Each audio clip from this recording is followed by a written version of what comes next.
नमस्कार, श्री स्वामी समर्थ। लवकरच आषाढ अमावस्या येत आहे। श्रावण सुरू होण्या अगोदर अगदी शेवटच्या दिवशी जो दिवस येतो तो म्हणजे आषाढ अमावस्या। या दिवशी दिव्यांची पूजा करण्याला विशेष महत्त्व आहे, त्यामुळे याला दीप अमावस्या असं म्हटलं जातं। दीप अमावस्या ही 24 तारखेला आलेली आहे, म्हणजेच गुरुवारी दीप अमावस्या आलेली आहे आणि या दिवशीच गुरुपुष्यामृत योग देखील आलेला आहे, त्यामुळे या दीप अमावस्येला विशेष महत्त्व प्राप्त झालेले आहे। दीप अमावस्येच्या दिवशी आपल्या घरातील जे काही दिवे असतील त्या दिव्यांची पूजा करण्याला विशेष महत्त्व आहे। संध्याकाळी आपण सर्व दिवे स्वच्छ करून घासून पुसून घ्यायचे आहेत आणि त्यानंतर आपल्याला या दिव्यांवरती हळदी कुंकू अक्षदा फुले वाहून दिव्यांची पूजा करायची आहे।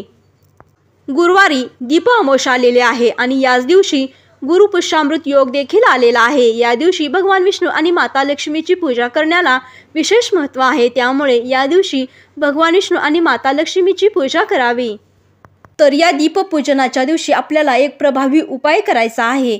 हा प्रभावी उपाय केल्याने आपल्या घरातील जी काही दरिद्रता आहे, ज्या काही आर्थिक समस्या आहेत त्या नक्कीच कमी होण्यास मदत होईल। तर दीप अमावस्येच्या दिवशी आपण जे काही दिवे घेणार आहोत त्यातीलच एक दिवा आपल्याला घ्यायचा आहे आणि या दिव्यामध्ये आपल्याला शुद्ध तूप टाकून कापसाची वात करून घ्यायची आहे आणि या दिव्यामध्ये आपल्याला एक वस्तू टाकायची आहे। ही वस्तू टाकल्याने आपल्या घरातील जी काही दरिद्रता आहे किंवा काही पितृदोष असेल किंवा घरामध्ये सुख शांती नसेल तर ह्या दिव्याच्या प्रज्वलाने आपल्या घरामध्ये सुख समृद्धी नक्की येईल। तर दीप अमावस्येच्या दिवशी आपल्याला हा दिवा संध्याकाळी 5 ते 7 या दरम्यान प्रज्वलित करायचा आहे। तर या दिव्यामध्ये आपल्याला एक महत्त्वाची वस्तू टाकायची आहे आणि ती म्हणजे लवंग। होय, लवंग आपल्याला या दिव्यामध्ये टाकायची आहे।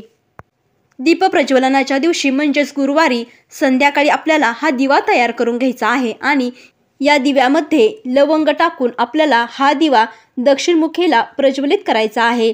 तुम्ही देवघरामध्ये ठेवू शकता किंवा मुख्य दरवाजाच्या प्रवेशद्वारावर आपल्याला हा दिवा ठेवायचा आहे। हा दिवा लावताना आपल्याला शांत मनाने ओम महालक्ष्मी नमः हा मंत्र जप करत आपल्याला हा दिवा लावायचा आहे। तर अशा प्रकारे हा दिवा लावल्याने आपल्या घरातील जी काही नकारात्मकता आहे, काही कलह असेल किंवा काही आर्थिक समस्या असतील तर त्या नक्कीच कमी होण्यास मदत होईल। घरामध्ये सुख समृद्धी येईल।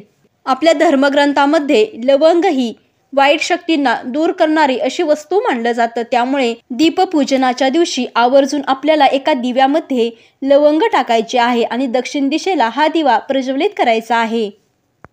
त्यामुळे दीपपूजनाच्या दिवशी आपल्याला हा दिवा प्रज्वलित करायचा आहे। यामुळे माता लक्ष्मीच्या आपल्या घरामध्ये आगमन होईल, त्याचप्रमाणे सुख आणि समृद्धी स्थिर राहील। तर अशा प्रकारे दीप अमावस्येच्या या पवित्र दिवशी हा दिवा लावायला विसरू नका। या दिवशी गुरुपुष्यामृत योग देखील आलेला आहे, त्यामुळे हा दिवस खूप पवित्र मानलेला आहे। व्हिडिओ आवडला असेल तर व्हिडिओला लाईक करा, शेअर करा आणि चॅनलला सबस्क्राईब करा।